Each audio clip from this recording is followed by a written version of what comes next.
Hello everyone, and today we're going to be talking about Dinos, a game. After we played it on stream, we had some decent success with it.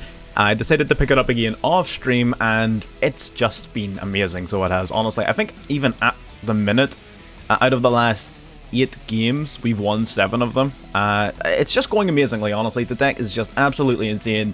Incredible control coming from Dinomorphia, as well as some of your other combos, like your Evolsaurs. The dinosaur, actual core dinosaur engine, giving you incredible OTK potential. You're able to completely decimate your opponent going second, even basically under any circumstances. It's honestly crazy. And then you've also got a lot of interesting tech, like your so we did change the deck up from our last video a little bit. We included our Pentastag and number 60 Dugaris. These two help your Ultimate Conductor Tyranno by itself be lethal in most situations. So honestly, the deck is absolutely incredible. It really is good. There's very little I can think that it can't do between floodgates, control, negates, damage, and destruction. It's honestly just insane. We're going to go through a card for card list at the end for anyone who isn't fully familiar with Dinos or Dinomorphia in general, to sort of go through it a little bit. We do have a previous video on it, so if you want more examples of gameplay, you can always refer back to it as well. But for now, if you're new to the channel, or you've been around before but maybe haven't subscribed for whatever reason, I would ask you consider doing so. You know, it doesn't cost you anything, and it does help me out quite a lot, so I would appreciate it, and I do appreciate anyone and everyone who already has. We are climbing massively, so we are, compared to what we were. So honestly, let's just keep up the good work, let's keep on our progress, and let's get into game number 1. Already getting into it here. Now, this particular replay actually happened on stream, so if you want to see our live sort of reactions to everything here, you can of course check it out on our last stream's VOD. We don't open up very much here, but with Double Misc in hand, we have a lot of potential. There's a whole bunch of cards on our deck we can top deck to make this a usable hand. We are going to hit the enemy Triple D player with the Max C. They're going to basically summon twice more, going into their Siegfried, and they're going to call it a turn there. We get the Miscellaneousaurus and the Lost World. Either one of those cards makes this full combo, which is perfect. We're going to activate Lost World. We're going to go Miscellaneousaurus, dropping it to the graveyard. Mist then is going to activate to banish itself to summon a level 1 from a deck. He activates the Max C here. We decide... we know for a fact if we activate Call by the Grave here, he is inevitably going to chain his Siegfried, which he does. He negates Call by the Grave, but that means our Lost World is in fact active. So that gives us at least something to play around with. Yes, we're going to give our opponent cards here every time we summon, but it's turn 2, and you know what turn 2 means? We're simply going to win this turn. Lost World then is going to give our opponent a token, a Jureg token. Not a Jureg token, sorry. It is a Jureg token, isn't it? It is. We're going to destroy the baby Ceratosaurus in hand to grab ourselves a double evolution pill. They're going to Ash Blossom here to negate our baby Ceratosaurus. That slows us down quite massively, unfortunately. What we're going to do now is we're going to normal summon out Mist. We're going to link 2 into Pentastag here. I mean, Ash Blossom does, it slowed us down, but it's definitely not enough to stop us here. We're going to banish 2 from Grave. We're going to summon out an Ultimate Conductor Tyranno underneath the Pentastag, banishing 2 dinos from Graveyard to summon out another Ultimate Conductor Tyranno. If 1 wasn't enough, we'll go for 2, swinging in. We can attack all his monsters, and Pentastag gives us piercing, 35, 18. Siegfried does nothing, 35 to the face, and lethal through the Siegfried, through the Ash, through the Maxi. You cannot stop us. This was one of the first replays we had on stream after adding Pentastag and Dugaris to the deck, so to see it returning dividends so quickly was really nice to see, and that's why I ended up revisiting it for a secondary video. So this was the one from the stream, really good. It was a real hype moment as well for anyone who was there at the time. Let's get into some of the replays that have happened in our win streak since then.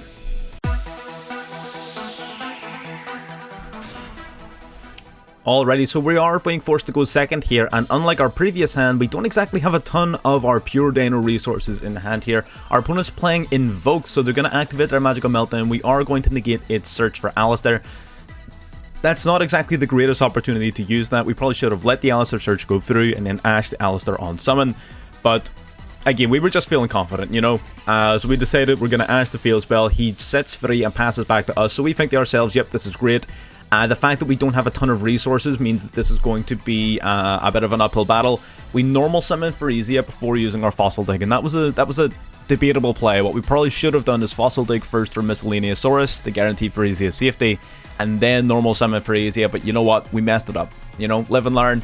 that's fine. So it's not exactly the greatest of starts to this though, you know, we're already making small mistakes, and it is costing us big time here. We're going to activate Fossil Dig now to grab Misk just for some follow-up next turn. We're not going to use it just yet. We're going to swing in, taking out the Shadow Dragon. So it's invoked Shadow. He bounces Phyresia back to our hand, which honestly we don't really mind that much. And we're going to pass it back to him. Now with 2 face down cards and 1 in hand, he doesn't exactly have the greatest position for lethal. And the card he drew was a second Magical Meltdown, meaning it gets to add Alistair the Invoker to his hand. He will now summon it, searching his deck for the spell card Invocation. We're going to maxi now just in case he decides he wants to try to link off into Artemis or Secure Gardener or anything like that. He instead just grabs the Invocation and goes straight for it, banishing the Alistair the Invoker as well as the Effective Veiler in his graveyard to summon out Invoked Macabre. Invoked Macabre will be able to negate a card once per turn, matching the type of card in his hand. So because he's adding Alistair the Invoker back to his hand, he now has a monster negate on our turn, which is of course not very good. We do have plays though, so we've got 6 cards now in hand after drawing 1 for turn. The card we drew was Fossil Dig, an amazing card. We're going to open up with it this time, not repeating our previous mistakes, grabbing the Royal Soul Eating Oviraptor, normal summoning the Oviraptor here. It's going to get hit with the Imperm, and we decide, you know what, we're going to risk it for the biscuit here, go for Miscellaneous Saurus. We're going to discard it. He might negate it with Macabre, but he doesn't even need to. He's got a second set Impermanence. So he's simply going to double Imperm our Oviraptor here, which means that our Miscellaneous Saurus's protection does not actually take effect. We do not get to search our deck. So we're simply going to banish our Miscellaneous Saurus from the graveyard. This is when we're going to use the Macabre negate. We decided that we knew he was going to negate that. We decided I would rather have our Misk negated rather than have him with an Alistair able to be normal summon next turn to go into another fusion. So it was bait. So we sort of we outplayed our opponent a little bit there. We did want him to negate that just so he didn't have the Alistair normal summon next turn. So that is fine. Now he's still dealing with 1 card in hand. He simply goes to battle phase, takes out our Oviraptor, and ends his turn. He's keeping a card in hand, so he has a negate off the Macabre. We don't know what type of card it is this time. Luckily for us, we top deck into Lost World, which we're going to activate right away. But it turns out the card he drew was Shadow Fusion, a spell card, allowing him to negate and banish our Lost World field spell, which is unfortunate. That would have made life a little bit easier for us. We're going to normal summon Phyresia. Now that he doesn't have a negate on his field anymore, we are perfectly safe and comfortable in setting this up. The only risk here is that he potentially top decks into a trap card, but it's a risk we're willing to take here. We're going to activate this, fusion, summon off, paying 2,400 life points to summon out our Kentrigina. Is it worth playing the risk twice? It absolutely is. We're going to half our life points to banish Domain from the grave, and we're going to get hit with the Droplet. We felt a delay at the beginning of the turn there, so we knew it wasn't going to be a monster, so we got confident, and it turns out to be a Droplet. We get our attack points halved, our effect negated. He swings in, takes us out, and leaves us at 100 life points. Luckily, Kentrigina's effect will allow us to summon Phyresia from the graveyard, setting a Dinomorphia Frenzy to our field. Dinomorphia Frenzy, however, we have 1 material left in deck that we can use as fusion material, so we're going to need to be very careful here. We top deck into Misk, which is an amazing card, discarding it to activate its effect and banishing it from the graveyard alongside 3 other cards, bringing out the level 4 Soul Eating Oviraptor to search our deck for the baby Ceresaurus. We'll now normal summon the Archosaur, popping the baby in hand to grab a double evolution pill from our deck. Baby Ceresaurus then summoning out the Petit Pteranodon, which we will now pop to resummon the baby. So Baby Ceresaurus comes back. The Petit Pteranodon then is going to summon out the Dino Wrestler Pancratops, 100 life points and a Dream. Let's make this happen. We're going to link off into Pentastag. Pentastag will give whatever is underneath it piercing damage. We're going to link, Exceed for 4 into Dugares. We're going to banish from graveyard using our double evolution pill to bring out the Ultimate Conductor Tyranno, doubling its attack points with Dugares' effect up to 7,000. We're going to take out the Macabre. We're going to swing directly with Pentastag. Unfortunately, I forgot that the monster you summon off of Petit Pteranodon's effect cannot declare an attack on the turn it is summoned, which means we would have had lethal if I had have activated Pancratops, pop the Macabre, and then swing directly. But I forgot that I wouldn't be able to attack with this card. So again, another small misplay from us, but we're in a really strong position here unless our opponent has any way to inflict damage to us, which they do not, scooping it up. And there we have, taking a win from 100 life points to 8,000 in a single turn. Amazing gameplay there. Dinos just, you can't count them out. It doesn't matter how few life points they have. It doesn't matter how many cards they do or don't have. You cannot count this deck out. There is always a win condition, so there is. So honestly, amazing game there from both ourselves and our opponent. Opponent sitting on the Macabre The Makaba control, you know, 1 negate per turn is decent whenever it's in a simplified game state, but that's not going to work against Dinos, not for very long. So yeah, really good game. Let's get into game number 2. Alright, getting into game 3 here. Sorry, I said game 2 before, but it is in fact game 3. We're going to go Oviraptor, search Misk, and here you have it. Absolutely beautiful. Misk, discard, activate its effect, banishing it from graveyard to pop a baby. To summon an Archosaur from deck. Archosaur pops a baby to grab us the double evolution pill. We're then going to use the baby to summon the baby. Then we'll use Oviraptor to pop the baby, summon the baby. Which means that the one we destroyed will activate its effect, summoning Theresia from deck. Theresia is going to set the Dinomorphia Frenzy to our field. We're going to Exceed for 4 into Dolka, and then we're going to link 2 into IP Masquerena. Now, the Dolka being on the field means that they can't Ash Blossom your Dinomorphia cards, which is ideal.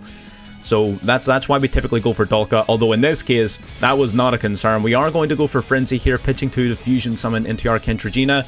Then we're going to use the effect of Kentragina to banish the Frenzy from the graveyard to Fusion Summon once again, sending Diplos and the bird into Rexterm. Now, what we're going to do is use IP Masquerena's effect to link off into Nightmare Unicorn here. Nightmare Unicorn is going to let us discard a card to basically snipe one of those back row cards, returning it to deck, but it gets swiftly replaced by a 5th back row. So it's time to see if we can play through 5 back row without a Miscellaneousaurus.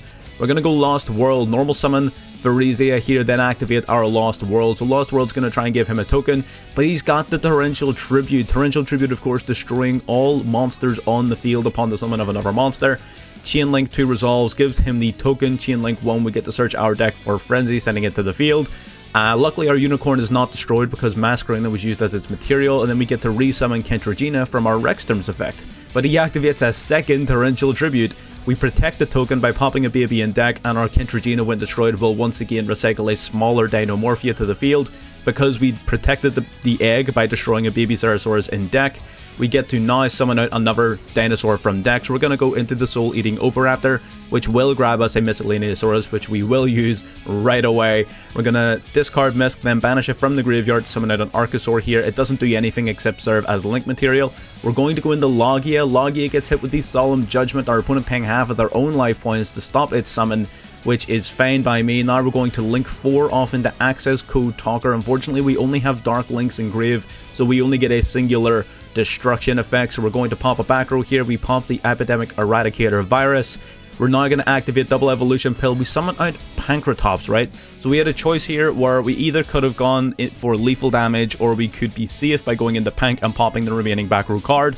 We decide to do it on the off chance this mad lad is playing like Magic Cylinders, which is of course very uncommon, right? But I figured, you know, this man just set 5 back row cards.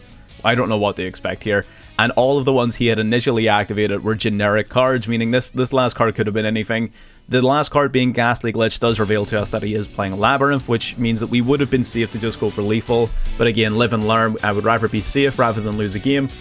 Our opponent's going to draw 1 now. We've claimed a massive amount of advantage, but it is still precarious. They're going to draw 2 off a Pot of Extravagance, setting 1, then ending their turn. So again, this isn't exactly a perfect position for us. They are going to be able to use Dogmatica Punishment to destroy our Access Code Talker, but the card we drew off the top of our deck was Fossil Dig, adding Miscellaneousaurus. The only problem is we have virtually nothing left in deck. This was the last dinosaur monster we have in our deck. So we're going to swing directly with it here. Our opponents still got 2200 life points. They end their turn once more. We're going to draw again into another Fossil Dig, but we have nothing left to search. We're going to swing again for 18, bringing our opponent down to 400 life points. This is it. If they draw any usable card, any usable monster, we lose the game. They draw into the Lord of Heavenly Prisons. Now this is a problem because the Lord of Heavenly Prisons can be special summoned from your hand upon the successful activation of one of your spells or traps. All this spell or trap has to be all it needs to be done is to be activated. And then they can summon this guy out to the field from their hand, 3000 attack and defense, more than big enough to get over the last of our monsters, and unfortunately that would simply be game over. Our top deck is Ghost Bell and Haunted Mansion. We just go straight to battle phase, hoping and praying. The card they flip up is Terrors of the Overroot, which would allow them to summon out their Lord of Heavenly Prisons and thus claim game, except Terrors of the Overroot takes a monster from the graveyard and puts it back on my field. What does Ghost Bell do? Ghost Bell negates the activation of any card that moves the card out of the graveyard, so we're able to stop the overroots by using the Ghost Bell, and because Ghost Bell negates the activation, Lord of Heavenly Prisons cannot be summoned because their back row card was never successfully activated. It goes to the grave, Miscellaneousaurus goes in for lethal. Just about scraping by with that game, literally down to the last of our dinos, but you know what? Such is the way of the dinos. That is simply the way this deck rolls. It doesn't matter how hard we have to push for it, we're taking the win. Excellent game there from both sides. I mean, excellent game from someone who set 8 cards. I don't know if I would say that much, but you know what, Shellis? Better luck to you next time on the game number 4. Already getting into our 4th and final game here. Opening up both Archosaurs is a real problem. You hate to see both Archosaurs in hand. Even just one of them in hand is bad. 2 of them in hand stops a lot of your plays.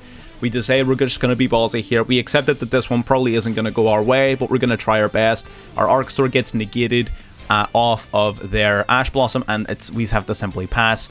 They're playing Prank Kids, so we're going to link one into the Meow.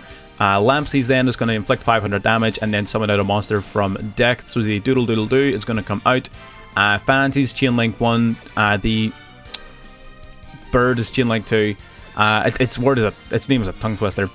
So the Bird's going to search the deck for pranks. Fancy's then is going to send Roxy's to summon out another Roxy's to the field. Then they're going to link off into a second Bird here to trigger off the Roxy's that they had as material, to banish a card from hand to special summon a monster out. They banish the Griffin Rider, so it's Adventure Prank Kids here.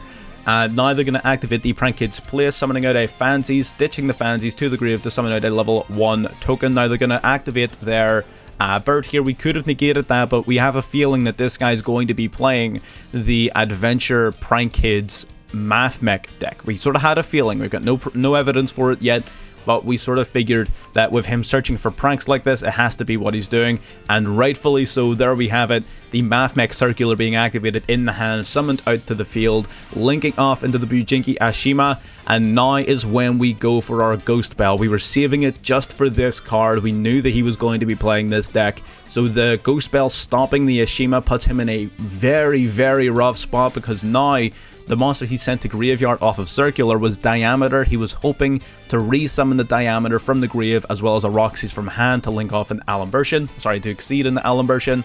So with that entire plan foiled, he has no choice but to simply resort to summoning out a Lingaribo and going on the offensive here, ending his turn. So we saved ourselves a real lot of headache there by knowing the matchup and playing against it ahead of time. So unfortunately for our opponent, we knew what he was playing. We're going to normal summon out here Dinomorphia Pharesia, setting our Dinomorphia Frenzy from the deck, going in the battle phase to take out the Lingaribo, and that's going to be more than enough from us to swing the momentum of the game into our favour, because now with Frenzy set, this is when things start to get wild. They're going to activate their Prank Kids pranks, they're going to summon out a token, we're going to flip up our Dinomorphia Frenzy, paying half of our life points to fusion summon out Dinomorphia Kentragina. Then we're going to activate Kentragina's effect here. Kentragina is going to pay half our life points again to fusion summon once again into Dinomorphia Rexterm. So long as Rexterm is face up, our opponent cannot activate the effects of any monsters that have more attack points than I have life points.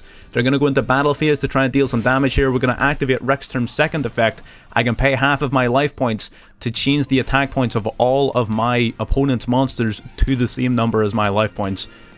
So we're basically making all of his monsters pretty small. The field spell is gradually reducing the attack points of our dinosaur monsters, so that is going to be a threat here. They're 500 down. We draw into the Baby Ceratosaurus, which is again not a good card to draw. We have not seen a single Overraptor, Lost World, Miscellaneousaurus this entire duel, or a Fossil Dig, Terraforming, anything. We play so many of these good cards and we're not drawing any of them. But the Archosaur will be able to pop the baby to summon a search for the double evolution pill. We would have been able to summon a monster off of our Baby Ceratosaurus, but it does get negated by Caught by the Grave. But you know what? Ultimately, considering the fact that they have Maxi in play, I'm not too upset by that. We're going to link off into Pentastag here. And then we're going to try and use the double evolution pill.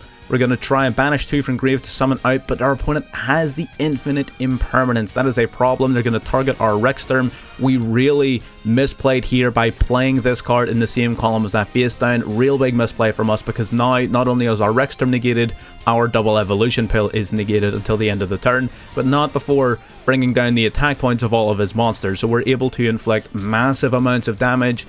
If the Prank Kids place did not reduce our attack points by 500 each, we would have had game, but they did, so here we are. But our opponent is running really low on plays here and low on life points. They're going to summon out Fancies, link 2 off into Prank Kids, the bird. They're going to summon Fancies. They cannot activate the effect of their bird because it has too many attack points. They cannot even activate it. Fancies then, we are going to get reduced again. Fancies bringing out Roxy's. They try to swing in for lethal. That was not going to work. We're going to change their attack points down to match our 235 life points. So their doodle-doo goes from 2,000 to just over 200. And while this is the final blow of the game, it's in my favor, not his. And that's game. And there you go, the Dinomorphia control. A good demonstration of how it is, in a lot of cases, enough to win you games by itself, even if things don't work out for you right off the bat. Like I said, we didn't draw a single Misk, we didn't draw a single Overraptor, we did not draw Lost World, we did not draw Fossil Dig, we did not draw Terraforming. All of these really good cards that we play so many copies of, we didn't see a single one of them. We saw our 2 bricks, both of our Archosaurs, we saw, what was it, 2 Threezy or something like that? So not a good hand at all by any definition, and we were getting constantly interrupted, but the moment we were able to normal summon a single monster, that was enough for us to win the entire game. So if that doesn't tell you how good the deck is, I don't know what will. Let's get into the deck profile so we can talk a little bit more about the cards and what they specifically do. Alright, getting into the deck profile, and I know for the first thing that someone is going to ask me in the comments is, why are we not playing Scrap, or the Scrap engine? I don't like mixing the Scrap and Dinomorphia cards because you're suddenly playing quite a number of cards that you would like to normal summon, right? So the Scrap cards are decent. I think if you really wanted to, you could fit in 2 combos of Scrap Raptor, just to sort of maybe combo off a little bit more. But the reason I'm not playing it is because the actual main combos of this particular variant of the deck are not only so simple, that are so straightforward that there's no excess usage of cards, there's no waste, there's no convoluted combinations. It is very much clean, efficient, and it is more than enough to win 99% of games. Whereas the Scrap engine can sometimes, if you're playing the full engine, you're playing extra bricks. If you want to even just fit in the Scrap Raptor, you're going to have to eat up space somewhere. You're going to have to find room for it, and the return on investment of those cards really isn't all that. It's not worth it. I would simply rather have the hand traps that I would play in their place. Like, even if you really wanted to cut Frenzy down to 1, and what else would you cut? Like, that's the question. We don't play very many hand traps as it is, so you sort of need all of the ones that you have, if that makes sense. So it's up to you. You can play Scrap if you want. I think it's just I don't think it's worse. I just think it's a different deck, right? I just wouldn't mix them. I mean, yeah, we'll not talk about that for now. We'll focus on this deck. So first things first, hand traps, right? We're going to cut the hand traps. Like I said, we're not playing too many of them, but we still have room for a decent chunk. We've got the double Max C, we've got the double Ash Blossom, the double Ghost of Bell, we've got the double Called by the Grave, the double Infinite Impermanence. So we've got 10. I think 10 is a decent number. I would maybe like 1 or 2 more. You would maybe want to cut out maybe 1 copy of Frenzy for an additional hand trap potentially. If you're a mad lad, you can also cut down your Pill and your Archosaur to 1 each if you don't mind bricking on them. Again, not that playing multiple stops you from bricking on them, as you saw in the last duel, but it makes it less likely. So I would still play 2 and 2, but if you're a mad lad, you can play them at 1 and 1. That'll free up 3 extra spots for you. So yeah, I think 1 Frenzy is necessary. I don't think 2 is needed, but on occasion I like seeing it in my hand where in situations potentially where Threezy it gets negated, I'd like to be able to just see 1 in my hand raw. So I don't mind playing 2 of. You need at least 1 domain and at least 1 Frenzy, but we'll get to why in a moment. First, let's talk about the monsters. So the monster engine, essentially what the entire point of the Dino, like the pure Dino engine is, it's pop the babies, right? You want to destroy the baby Ceratosaurus, and the Petite Pteranodon. Why do you want to destroy them? Because these two monsters, whenever they're destroyed by a card effect and sent to the graveyard, will special summon another dinosaur directly from your deck. So the baby Ceratosaurus will summon a level 4 or lower, and the Petite Pteranodon will summon a level 4 or higher. So we want to focus more on the baby Ceratosaurus, but playing at least one Petite Pteranodon is important. One, because it can still summon virtually all of your level 4s, but it also has the ability to summon out a Pancratops should you need it, which is on occasion pretty useful. So our objective is pop the babies. How do we pop the babies? Well, primarily through using your Soul Eating Oviraptor and your Animadorned Archosaur. How do we do that exactly? So the Animadorned Archosaur, when summoned, will destroy a dinosaur monster on your field or in your hand to search your deck for a double evolution pill. Which means if you have a baby in hand or on field, you summon your Archosaur, pop the baby, grab the pill, that triggers the baby's effect to special summon from deck. We're going to talk about the combos with that in a moment. But that's how you pop the baby there with Archosaur. Then you've got the Soul Eating Oviraptor, which on normal or special summon, you will grab a dinosaur monster from your deck and either add it to your hand or send it to your graveyard. And normally what that's going to be doing is searching for Miscellaneousaurus, which we'll get to in a second. But this is basically a search on summon, and it also has the ability to target a level 4 lower dinosaur on the field, then destroy it to summon another dinosaur monster from your graveyard. So if you have your Oviraptor and a baby, pop the baby to summon another dino from your graveyard, which can be another baby if you wanted to, which is normally what you'll do as part of the combo, which we'll talk about. So this guy pops a dinosaur on field to summon another one from the graveyard, and that's great. Then we have Miscellaneousaurus. Miscellaneousaurus has two main effects. This card is absolutely disgustingly broken. Number one, you can discard it from your hand in order to protect all of your dinosaur monsters from activated effects until the end of that main phase. So all of your dinos are completely unaffected by activated effects until the end of that main phase, which is absolutely insane. Protects you from Ash Blossom, Imperm, anything like that. Ash Blossom can still hit the ones in the graveyard, but it can't hit your ones on field, which means things like your Oviraptor cannot be Ash Blossom. Absolutely amazing. Misk will usually be searched off of your Oviraptor, and has a second effect, where while it's in the graveyard, you can banish itself and any other number of dinosaurs to summon out a dino from your deck whose level matches the number of banished cards. What you will normally do is banish just itself to summon out an Animadorned Archosaur from your deck, then the Archosaur gets popping a baby to get your plays going. So this will basically, it gives you a summon from deck, assuming you have enough resources, but normally it just banishes itself to summon out the Archosaur, which is absolutely crazy. This is definitely one of these central cards of the deck. Then the last part of this, and I know we're skipping in the monsters, is Lost World and Terraforming. These cards are of course one and the same. Terraforming just searches for your field spell, which will be Lost World. Lost World works alongside your Oviraptor as another way to pop the baby, except this time directly from your deck. So if you see Lost World, basically it has a couple of effects. Number one, as a passive effect, all non-dinosaur monsters lose 500 attack and defense. Kinda cool. Not the greatest of effects, of course, but it's fine. Once per turn, if a dinosaur is summoned to your field, you get to summon to your opponent's field a Durag token, which is level 1, 0 attack and defense, Earth Dinosaur, whatever. While that token is face up on your opponent's side of the field, they cannot target monsters on the field with effects except for that token. So it protects all of your dinosaurs from targeting so long as that token exists, which is pretty cool. However, the main effect comes in with this last part. When your opponent goes to destroy a normal monster, or when a normal monster would be destroyed, not just by your opponent but also by you, including its token, you can destroy a dinosaur in your deck to protect it from destruction. So what you can do is, in combination with something like your Oviraptor, you can activate Oviraptor's effect to target the opponent's Durag token for its revival effect. It's a level 4 lower dinosaur on the field, and not on your field, on the field. So you target your opponent's Durag token, attempt to destroy it to activate his revival effect, protect it using Lost World by destroying a dinosaur in your deck instead. So you're going to destroy the baby Ceratosaurus directly from your deck, which is absolutely insane. Then this card gets to special summon any of our level 4 dinosaurs from the deck, like Theresia, like Misk, like whatever. Basically gets to summon something out for free. Normally what you'll be summoning off the first time of using that is another baby, because it gives you a lot more sort of extension depending on where you are in your combo. So you'll normally protect it by popping a baby in deck, summon out another baby from the deck, and then you can pop the one you just summoned using your Misk or Archosaur combo. So those are your main ways of popping it, so i.e. half of your deck is dedicated to destroying this card, which is incredible.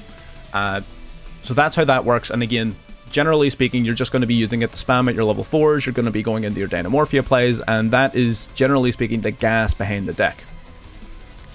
Now, what about Dinomorphia then? So Dinomorphia, we've of course got our main starter. We have Dinomorphia Phyresia, we have Diplos, and we have the 2 trap cards, Frenzy and Domain. What does this part of the deck actually do? Well, Phyresia, when summoned, will set directly from your deck a Dinomorphia trap card, which will be Domain or Frenzy. That's pretty much it. So this basically sets a card from the deck, but that is absolutely amazing because these 2 cards are broken. In terms of Diplos, Diplos is just here to act as another name. His effect is garbage, this card is garbage, but we simply need a Dinomorphia monster in deck that has a different name. That's it. Then we've got Dinomorphia Domain. So during the main phase, you can pay half of your life points to fusion summon a Dinomorphia fusion monster from your extra deck using monsters from your hand, deck, or field as materials, which is incredible. So you get the fusion summon out using your deck. That's why we need the second name, because we need Dinomorphias with different names, right? So we get the fuse together from our hand, field, or graveyard, hand, field, or deck with Domain to summon out one of our fusion monsters. Frenzy then allows you to do something very similar during your opponent's main phase only. You can pay half of your life points to fusion summon a Dinomorphia using 1 monster from your deck and 1 monster from your extra deck. So you get to send one of your fusion monsters as material for your fusion summon, which is infinitely more versatile. However, this card cannot use your field or hand. It has to be 1 from deck and 1 from extra deck, which means on occasion you might find that you've drawn too many Dinomorphia cards, or you might have used too much resources, and this card might not be usable. That's why you need to play at least 1 Domain. But if it all looks well in your hand and you haven't done any of that, usually Frenzy is the better card. So that is the Dinomorphia package. It is just crazy, and then the way it works in combination with your fusion monsters is insane. We're going to talk about that once we're into the extra deck. First of all, we're going to finish talking about the main deck, and that is your level 7 or higher package. So we talked about searching your deck for double evolution pill off of Archosaur, but what does it actually do? Well, it allows you to banish a dinosaur and a non-dinosaur from your hand or graveyard to summon a level 7 or higher dinosaur directly from your deck, ignoring any summoning conditions it might have, which means 99% of the time, that's an Ultimate Conductor Tyranno straight out from your deck. This card, if you want to summon it normally, you will special summon it from your hand by banishing 2 dinos from graveyard, which is still incredibly easy, but getting access to it directly from the deck is nuts. Once per turn during the main phase, you'll destroy a monster on your hand or field, destroying a monster, like a baby, to flip all of your opponent's monsters face down. It can attack all monsters your opponent controls, and if it happens to battle a defense position monster, instead of actually battling it, you can simply send it to the graveyard and inflict 1000 points of damage to your opponent, so you don't even need to do the battle. So that is pretty nuts. It'll just attack everything your opponent controls, send everything to the graveyard, deal a bunch of damage, and generally speaking, win you the game. Another possible target to be summoned off of this is Dino Wrestler Pancratops. This card can be summoned straight from your hand so long as your opponent controls more monsters than you, which makes it a very powerful card going second, because you can basically just summon it straight out to the field, no activation, no chain link, no nothing, so they can't really negate it unless they've got something like a Solemn Judgment. Which is very difficult for them to stop, and it has a second effect that allows you to tribute a Dino Wrestler monster in your field, like itself, to pop a card your opponent controls. So you can basically just, going second, summon it out, activate it, and pop a card your opponent controls right out the gate before needing to do anything or activate anything. Normally this card will end up being negated if you utilize it like that, but it forces your opponent to utilize one of their negates that they otherwise would have been saving for some of your other more core cards. For example, you're playing against Baron de Fleur, or Sword Souls, you're playing against Mathmech, you're doing whatever. Well, what you're going to be doing is forcing them to use their Super Factorial early, forcing them to use their Baron de Fleur negate, you're forcing them to lose their Mirror Jade, because this card tributes itself as cost. So if you're against a Mirror Jade, you can pop the Mirror Jade before anything else even happens, before it even gets the chance to activate its effect. So this card is amazing. It is just amazing, especially going second, but also being able to get access to it from your deck off a double evolution pill is also really good. There are a few other cool targets for this card. I know a lot of people like the Overtech Squadulus, things like that. I'm not the biggest on those. They eat a lot of resources and they don't give you a lot of return on investment, so you can play them, but I've never once been not happy with either summoning Pank or Ultimate Conductor Tyranno. And then the last card in the main deck that we have yet to talk about is Fossil Dig. Grab any level 6 or lower dinosaur, add it to your hand. Not once per turn, not restricted in any way. Nuts. One of the best searching cards in the game for sure. Generally speaking, any searching card that doesn't have a cost and doesn't have a restriction on how many times it can be used per turn is going to be an incredible card that you want 3 of in every single instance. This card is busted. So that's the main deck. Again, it all sort of flows together really well. We're going to talk about some of the core combos. You saw them in the gameplay already, but we're going to talk about them anyway, right? So, getting into the extra deck, we are of course going to talk about Dinomorphia first, our fusion engine here. Well, what you'll be doing is you're going to be using either Domain or Dinomorphia Frenzy to fusion summon out your Dinomorphia Kentrogena. Kentrogena is 4000 attack, however it loses attack points equal to your life points, so you're never going to see it at 4000, but it's mainly here for its effect. Its effect says that you can banish a Dinomorphia trap card from your graveyard, and you can basically use its effect. So you can banish the Domain or the Frenzy that you use to fusion summon out your Kentrogena to use it again, and what you're going to be doing is summoning out your Dinomorphia Rexterm. So Domain, initially you're going to fuse together Phyresia plus Diplos to bring out Kentrogena, then Kentrogena will copy Domain to fuse itself and your remaining Phyresia in deck to bring out your Rexterm. If you have Frenzy, it's even better, because Frenzy will fuse together your Stealth Bergia as well as a Phyresia in deck, summon out Kentrogena. Kentrogena activates to fuse another Stealth Bergia as well as either Phyresia or Diplos from your deck. So you get to utilize the full extent of the combo without actually needing to pay as many resources from your main deck, which is insane. So then you're going to have Rexterm and Kentrogena. Stealth Bergia is strictly here as fusion material. You'll very rarely ever summon this card, and if you do, it's only ever going to be an extra, so don't worry about this. Then we've got Rexterm, the main sort of boss monster of Dinomorphia, if you will. So long as this card is face up, your opponent cannot activate the effects of monsters on the field that have more attack points than you have life points. And remember, for your Dinomorphia cards and for Kentrogena's effect, you're halving your life points every time you use them. So the first time you activate it, you're going down to 4000. Then when you activate Kentrogena, you're already down to 2000, which means as soon as this monster hits the field, your opponent cannot activate the effects of monsters that have 2000 or more attack. That is the vast majority of threatening monsters when it comes to any real deck.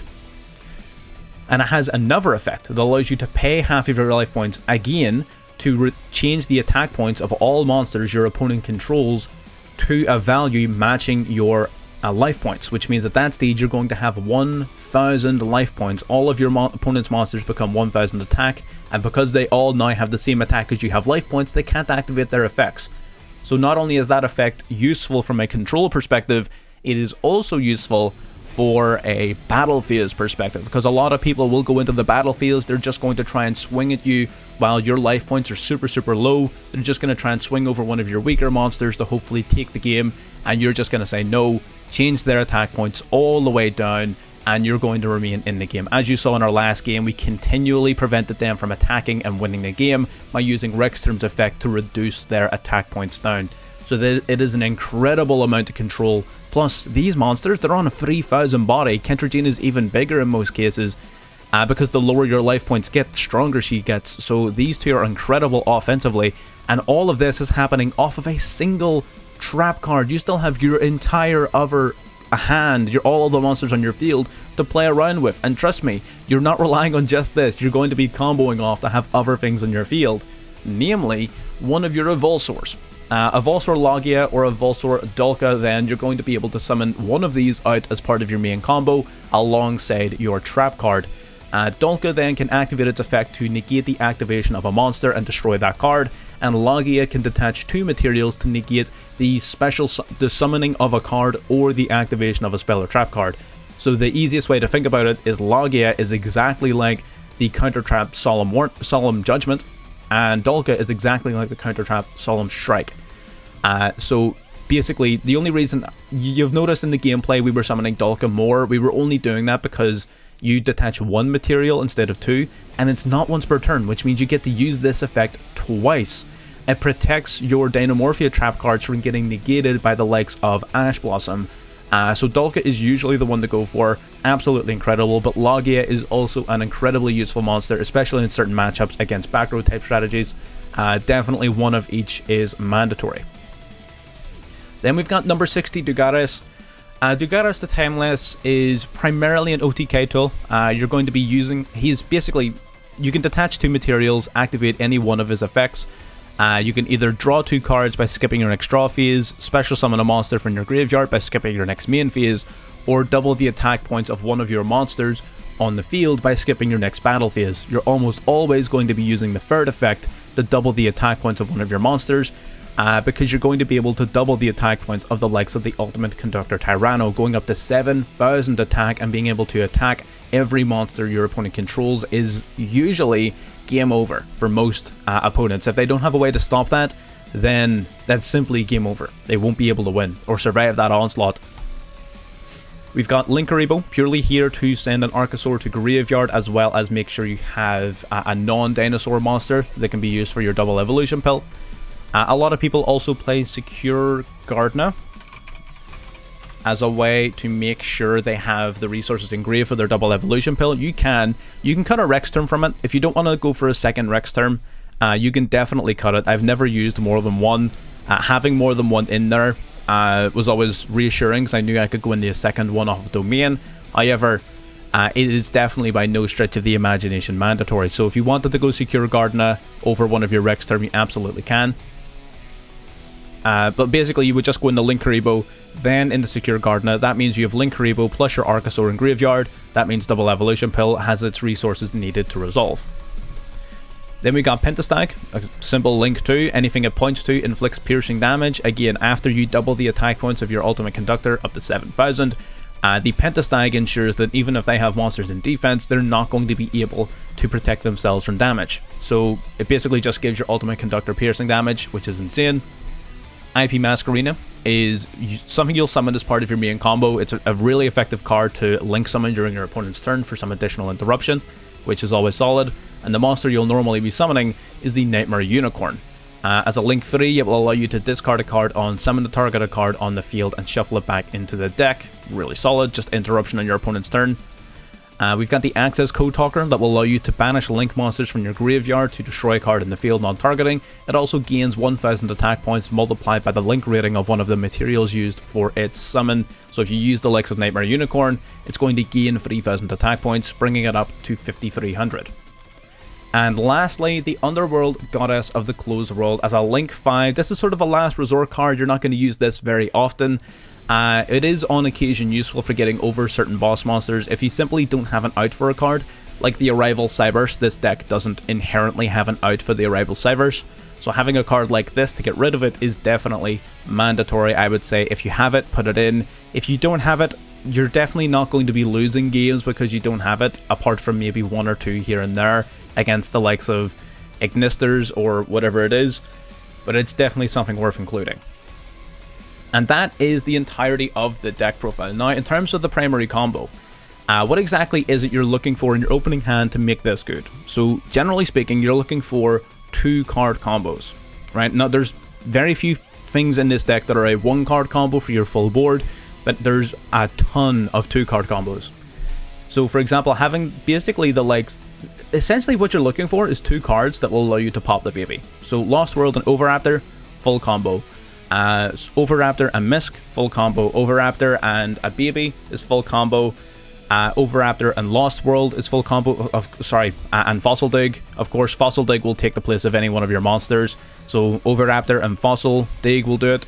Misk and Fossil Dig.